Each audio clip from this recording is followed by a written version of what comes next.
Hi everyone, কেমন আছেন সবাই? আশা করি সবাই খুব ভালো আছেন, সুস্থ আছেন। আর এটা হলো আমার প্রথম ব্লগ।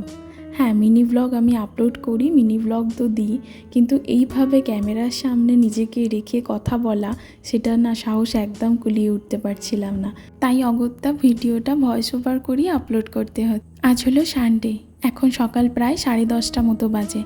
আজকে সারাদিন কি করি, কোথায় যাই, সব কিছুই তোমাদের সাথে শেয়ার করব। ঘুম থেকে উঠে সমস্ত কাজ সেরে একেবারে স্নান সেরে নিয়েছিলাম, তারপর করছিলাম একটু স্কিন কেয়ার। আর এই যে ওপরে উঠে এসে দেখি যে প্রতীক এখন বিছানাটা গোছাচ্ছে। আবার আমাদের একটা নিমন্ত্রণ আছে, প্রতীকের মেজো মামার বাড়িতে নিমন্ত্রণ আছে, সেখানেও যাব। কিন্তু আজ যেহেতু সানডে, তো এরকম টুকটাক অনেক কাজই থাকে, সেগুলো মিটিয়েই তারপর যেতে পারি। আমার না একটা শখের একটা ছোট্ট বাগান করেছিলাম, সে বাগান এখন পুরো জঙ্গলে ভর্তি। গাছে একটা কলার কাঁদি পড়েছে, মোচা তো 1 মাস আগেই খাওয়া হয়ে গেছে। কলার কাঁদিটা হনুমানের চোখে পড়ার আগে কেটে ফেলতে হবে, তাই গিয়েছিলাম কলার কাঁদিটা কাটতে। শুধু কলার কাঁদি না, কলার থোর কাটারও ছিল। আর আমার একটা না ছোট্ট বারুইপুরের পেয়ারা গাছ আছে, তাতে মাত্র 3টে পেয়ারা হয়েছিল। প্রথমে তো এই 2টো পেয়ারাকে দেখতেই পাইনি, বনে জঙ্গলের আড়ালে লুকিয়ে পড়েছে। দেখো, মাটিতে ঠেকেছিল বলে না পেয়ারাটা নষ্ট হয়ে গেছে। আর এই যে এই পেয়ারাটা একদম ঠিকঠাক ছিল, আর এটা খেতেও খুব ভালো ছিল।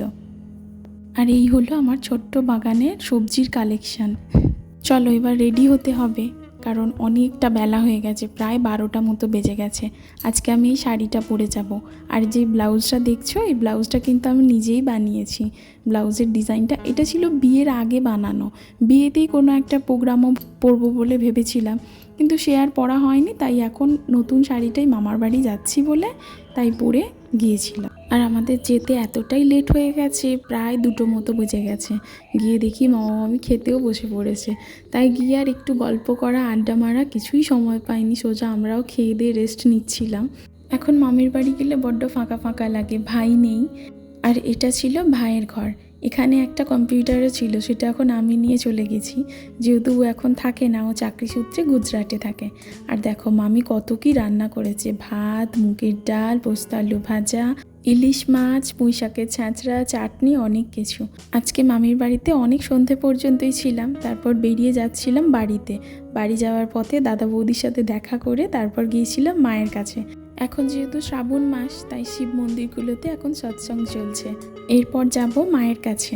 বাড়ি ফেরার পথে আজকে যেহেতু রবিবার, এমনিতে রবিবার মায়ের কাছেই যাই, তাই ভেবেছি যেহেতু মামির বাড়ি গেছি, সন্ধ্যেবেলায় মায়ের সাথে একটু দেখা করে যাব। এখানে বসে মা বাপির সাথে গল্পই করছিলাম। আর সারাদিন শাড়ি পরে এতটা টায়ার্ড লাগছিল যে বাড়ি গিয়ে আমার যে চুড়িদার রাখা ছিল সেখান থেকে একটা জামা পরে নিয়েছি। আর এই যে বাড়ি ফিরতে ফিরতে অনেকটা রাত হয়ে গিয়েছিল, প্রায় 10টা 10:30 মতো বাজে। মা অত করে বলল খেতে, প্রতীককে, কিছু খেলো না। আর ও বাড়ি এসে রাত 11টার সময় আমাকে দিয়ে ম্যাগি বানালো, ওর খিদে পেয়েছে, তাই এখানে একটু সুপি ম্যাগি বানিয়ে দিচ্ছিলাম। আর এই ভিডিওটা যদি ভালো লেগে থাকে তো অবশ্যই চ্যানেলটা সাবস্ক্রাইব করে দিও, একটা লাইক, কমেন্ট অ্যান্ড শেয়ার করে দিও। আমার তো বড় ব্লগ বানানোর কোনো রকম এক্সপিরিয়েন্স নেই, যদি কারোর কাছে কোনো সাজেশান থাকে তো অবশ্যই আমাকে কমেন্ট সেকশানে জানিও যে আমি কি ভালো করতে পারি বা কি খারাপ হচ্ছে। চলুন আজ তবে আসি, দেখা হবে পরের ব্লগে। ততক্ষণ সবাই ভালো থাকুন, সুস্থ থাকুন।